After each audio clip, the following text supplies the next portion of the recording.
બોર્ડની પરીક્ષા માટેનો મોસ્ટ આઈએમપી દાખલો મિત્રો, જો A 1 7 B 2 4 અને C ના યામ K 5 કાટખૂણ ત્રિકોણના શિરોબિંદુઓ છે જ્યાં B 90 અંશનો ખૂણો હોય તો K ની કિંમત શોધો.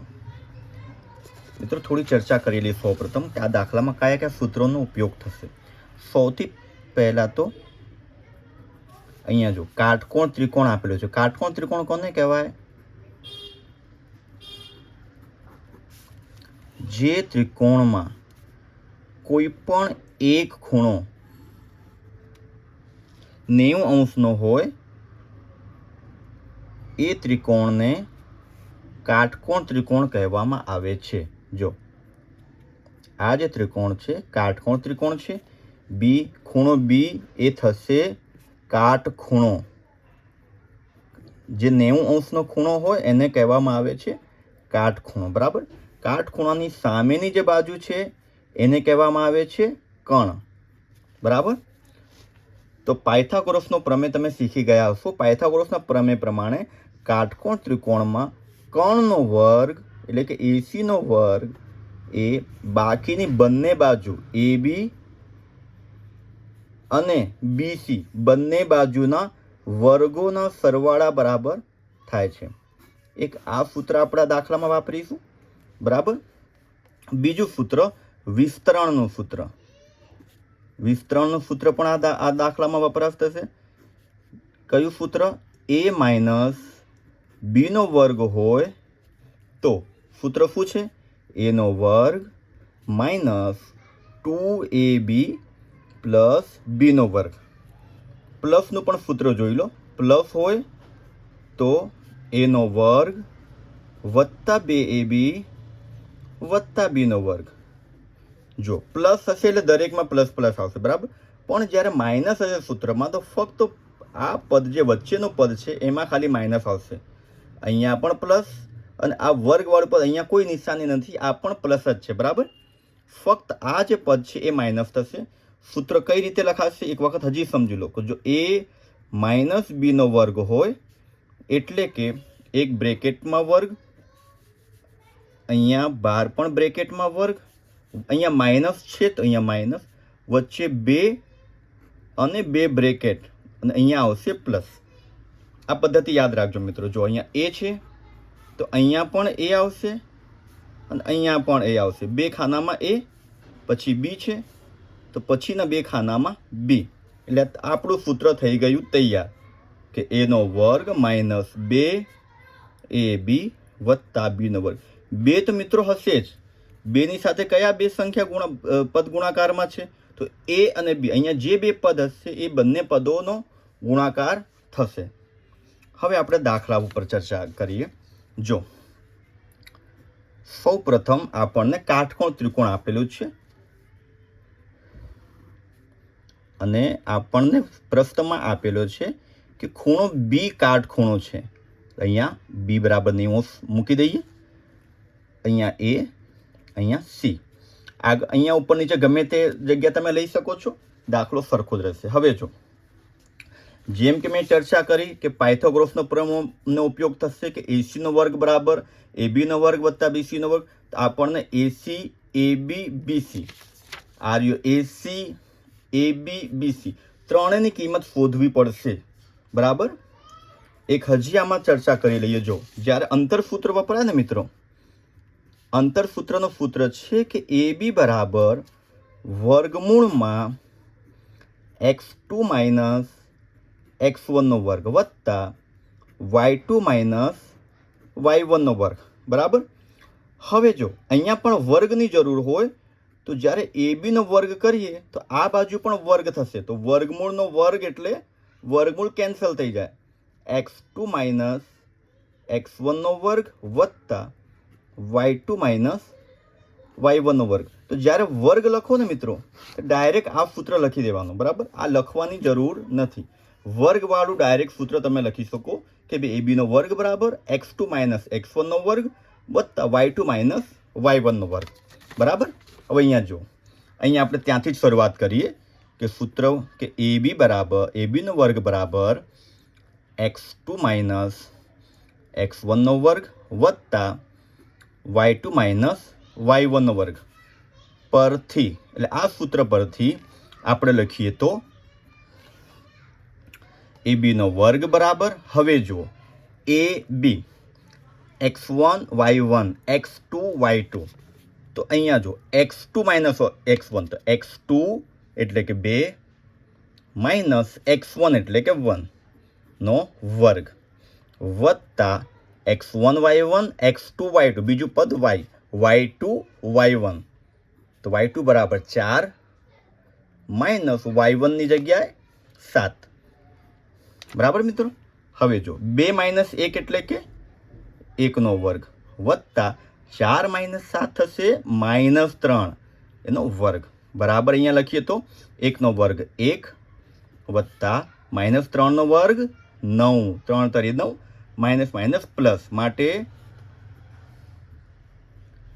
ab નો વર્ગ શું થશે 9 ને 1 10. ચલો 1 મળી ગયા. હવે bc નો વર્ગ, એ જ પ્રમાણે bc નો વર્ગ બરાબર, જો હવે જુઓ x2 માઇનસ x1 લખવાનું છે, તો b અને c, તો અહીંયા થશે x1 y1 x2 y2, તો x2 શું થયું k માઇનસ x1 2 નો વર્ગ વત્તા y2 માઇનસ y1 5 ઓછા 4 નો વર્ગ. હવે જુઓ મિત્રો વિસ્તરણવાળું સૂત્ર હમણાં જ મેં ચર્ચા કરી, a માઇનસ b નો વર્ગ, તો શું લખશો બ્રેકેટ પ્રમાણે લખો. જો બ્રેકેટ પ્રમાણે લખો તમને સરળતા રહે, તો અહીંયા વર્ગ -2 2 બ્રેકેટ પ્લસ 1 બ્રેકેટનો વર્ગ બરાબર, પ્લસ 5 માંથી 4 જશે તો 1 નો વર્ગ. હવે જો પહેલા 2 બ્રેકેટમાં k લખી દઈએ, બીજા 2 બ્રેકેટમાં 2 લખી દઈએ, એટલે થશે અહીંયા k નો વર્ગ માઇનસ 2 ગુણ્યા 2 4k વત્તા 2 નો વર્ગ 4 વત્તા 1 નો વર્ગ 1, એટલે bc નો વર્ગ શું લખાશે મિત્રો k નો વર્ગ ઓછા 4k વત્તા 4 ને 1 5, bc મળી ગયા. હવે ac કણ, ac નો વર્ગ બરાબર, જુઓ મિત્રો ac x1 y1 x2 y2, તો x2 minus x1 k minus 1 વત્તા y2 માઇનસ y1 5 માઇનસ 7 નો વર્ગ કરો મિત્રો. અહીંયા પણ એ જ પ્રમાણે બ્રેકેટ માઇનસ 2 બ્રેકેટ વત્તા બ્રેકેટનો વર્ગ બરાબર, વત્તા 5 માઇનસ 7 એટલે -2 નો વર્ગ. હવે જુઓ કિંમત મૂકી દો અહીંયા, પહેલા 2 બ્રેકેટમાં k અને બીજા 2 બ્રેકેટમાં 1, તો k નો વર્ગ ઓછા 2 ગુણ્યા k 2k વત્તા 1 નો વર્ગ 1 વત્તા 2 નો વર્ગ 4, માઇનસ માઇનસ થઈ જશે પ્લસ, માટે ac બરાબર શું લખાશે મિત્રો બોલો k નો વર્ગ ઓછા 2k વત્તા 4 ને 1 5. હવે જુઓ મિત્રો પાયથાગોરસના પ્રમેય પ્રમાણે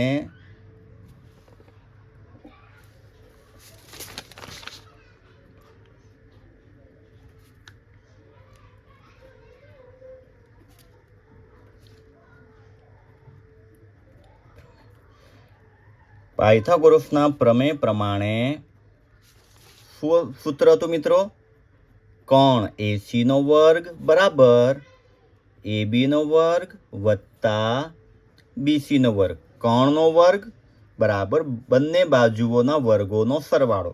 હવે કિંમત મૂકો, તો લખી દો અહીંયા કે કિંમત મૂકતા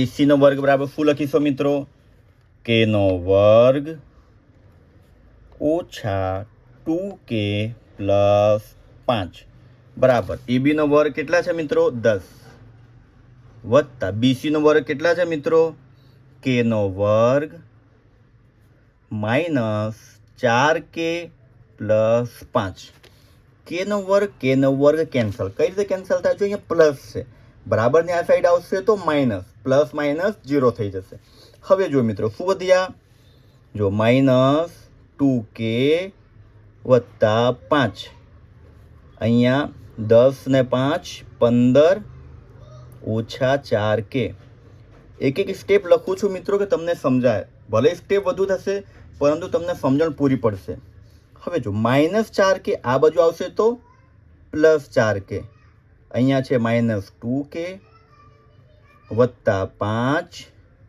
બરાબર 15 બરાબર અહીંયા ફક્ત 15 વધી આ માઇનસ 4k પહેલી સાઈડ આવી ગયા હવે જો 4k માંથી 2k જશે તો 2k વત્તા 5 બરાબર 15 આ પ્લસ 5 પહેલી સાઈડ જશે તો માઇનસ એટલે 15 માઇનસ 5 તો 2k બરાબર શું લખાશે મિત્રો 15 માંથી 5 જશે તો 10 k બરાબર આ બે ગુણાકારમાં છે પહેલી સાઈડ જશે તો ભાગાકારમાં માટે k બરાબર થશે 5 ખૂબ જ સહેલો દાખલો છે જો ધ્યાનથી ગણવામાં આવે તો પૂરા માર્ક મળી શકે છે મિત્રો જો વિડીયો સમજાયો હોય દાખલો સમજ પડી હોય તો ચોક્કસપણે લાઈક કરજો સબસ્ક્રાઈબ કરજો અને તમારા વિદ્યાર્થી મિત્રોને ચોક્કસપણે શેર કરજો જેથી કરીને એ પણ બોર્ડની એક્ઝામમાં પાસ થઈ શકે